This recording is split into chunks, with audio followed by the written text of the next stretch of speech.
Hello friends, today let us solve problems involving impedances, and we have here a circuit. We are to get the effective currents and effective voltage and the power factor at Z. So let's go.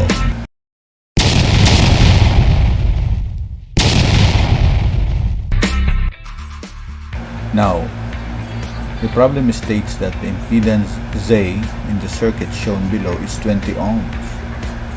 It absorbs an average power of 6,000 watts. If the total power generated by the source is 8,400, determine the effective current, B, the effective voltage across Z, and C, the power factor of Z. Okay, so first, we are to get the effective current. Now, let us know according to the problem that Z, which is 20 ohms, is consuming a power of 6,000 watts. And we have in total the power in, the total generated power by the circuit is 8,400 watts. And the power in Z is 6,000. So therefore, we can get the power at the resistor, the power dissipated in the resistor. So to be able for us to get the power in the resistor, we just subtract the power in, or the total consumed power by the circuits, subtracted to the average absorbed power by our Z, which is 6,000. So 8,400 minus 6,000. This will give us, by using our calculator, this will give us 2,400. And this is in watts. Okay. Now, for letter A, let us solve letter A. So let's use the part here, which is the effective current. We are solving for the effective current, since that we know that power is I squared times R. So in this case, if we are to manipulate this formula, we can solve for I here by getting the square root of P over R. Okay, so P is for power and R is for the resistor. But since it is in series with Z, so we can right away solve the effective current that is passing through Z, or the impedance. So we use this formula, and let us take the power at the resistor, which is equivalent to 2,400 divided by the resistor, which is 2 ohms. Okay, and the square root of that. Okay, so if we have we are going to use our calculator. So you just type 2,400 divided by 2, which will give us 1,200, and get the square root of that. That is 34.64. We write it here, 34.64 amperes. Okay, so this will now be your effective current. And for letter B, which is the effective voltage across Z, so we use the Ohm's law. So the voltage at Z is actually Ohm's law is current times the resistance. In this case, the effective current times the Z.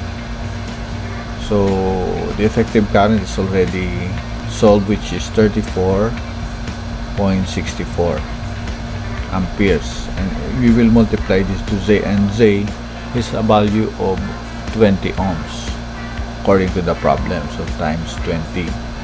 So if you are to get that, you just multiply this one by 20.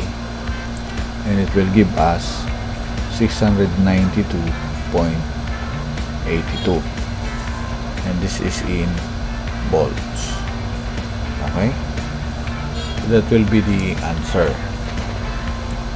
And for our letter C, which is the power factor of Z, to get the power factor there are many ways, but the best one here is to just divide the power or the real power divided by the apparent power.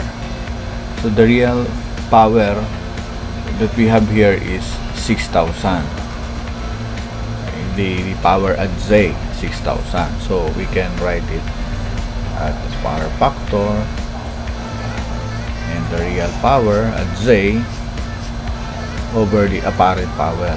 It means that apparent power, we deal with the real power and the reactive power. If we represent that into a triangular form, okay, so this will be a representation. So this will be the real power here, and this is the power or the reactive power, and this will be the apparent power. Or instead of writing R, we can also use P, okay, for the power of the resistor. So this is represented by this triangle, the right triangle. So this is the apparent power. So in this case, considering Z in our problem, the real power at Z is 6,000 watts, and the apparent power is simply the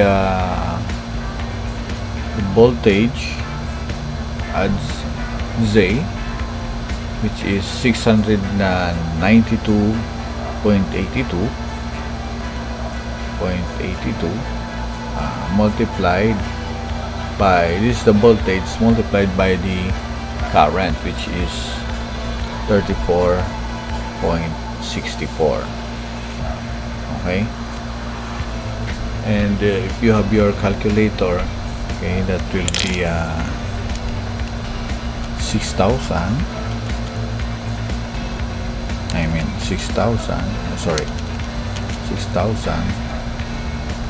divided by 692.82 times 34.64, and it will give us 0.25.